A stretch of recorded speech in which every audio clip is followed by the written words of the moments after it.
Mesdames et messieurs, bonjour et heureux de vous retrouver lors de cette vidéo pour vous présenter un nouvel ouvrage intitulé Les équilibres en solution. C'est un ouvrage de chimie destiné aux étudiants du premier cycle universitaire. Cet ouvrage des éditions Dunod est de l'œuvre de Jacquier, Morin, Lamarty et Soulier. C'est un ouvrage très intéressant contenant presque 100 problèmes et exercices résolus en détail avec un cours très clair et très concis pour la compréhension des équilibres et des réactions chimiques en solution aqueuse. C'est un ouvrage de 172 pages de Jacquier, qui est professeur à l'université de Montpellier, Morin, également professeur à l'université de Montpellier, et Lamarty aussi, ainsi que Jacques Soulier, qui est professeur au Collège scientifique universitaire de Perpignan.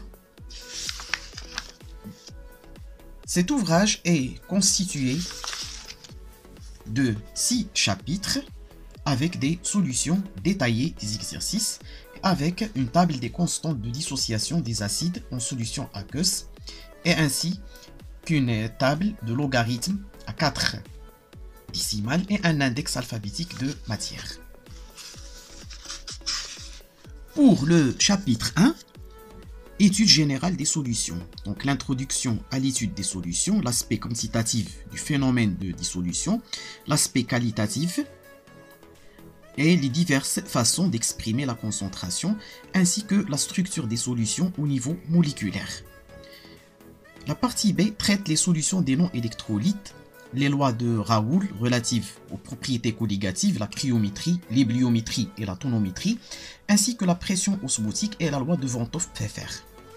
La partie C traite les solutions d'électrolytes, la dissociation électrolytique selon Arrhenius, Ostwald et Kohlrausch, l'électrolyse et les lois de Faraday, les propriétés électriques des solutions d'électrolytes, leur conductivité et la mobilité des ions, ainsi que l'étude quantitative des équilibres en solution, la dissociation de l'eau et le produit ionique, ainsi que les exercices. Pour le chapitre 2, il traite les acides et les bases, donc dans leur aspect théorique, donc une introduction historique, la théorie de Bronsted et Lowry, la force des acides et des bases, le nivellement des acides et des bases, et les réactions acido-basiques, caractère général des réactions acido-basiques, de neutralisation, l'hydrolyse bien sûr des sels, les déplacements, le recul d'ionisation et les acides de Lewis. Pour le chapitre 3, il traite les acides et les bases en solution aqueuse et leur application pratique. Donc il débute par une introduction, donc le calcul du pH des solutions aqueuses, les indicateurs colorés, l'application bien sûr du calcul de pH et des réactions acido-basiques dans le dosage acido-basique et les courbes de titrage et de neutralisation, donc qui est donc très important en chimie analytique, et les solutions tampons. Pour le chapitre 3, il traite la solubilité, la dissolution et les équilibres de précipitation. Donc il traite l'aspect quantitatif, donc la notion de la solubilité, l'aspect qualitatif plutôt, l'aspect quantitatif du phénomène de solubilité et le produit de solubilité, la justification graphique du produit de solubilité et la relation entre la solubilité molaire et le produit de solubilité et la solubilité d'un électrolyte en présence d'ions étrangers, donc la notion d'activité des ions, l'effet de masse des ions communs et l'influence du pH sur la solubilité de certains composés ioniques, ainsi que l'application de la notion de la solubilité par l'analyse par dissolution et par précipitation, ainsi que les méthodes de séparation utilisant également la précipitation.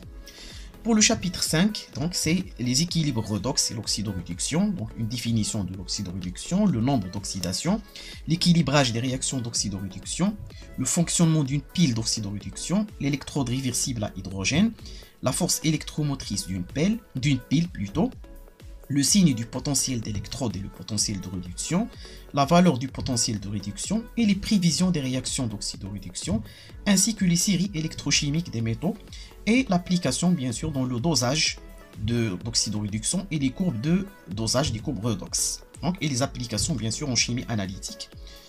Pour le chapitre 6, le dernier chapitre, les complexes en solution aqueuse, donc il commence par une définition des complexes, degré de formation des complexes en solution aqueuse et les constantes d'instabilité, les complexes et la précipitation, les complexes et le pH, les complexes et l'oxydoréduction, et l'application de la notion du complexe, notamment dans le dosage complexométrique et dans la séparation donc par la complexation.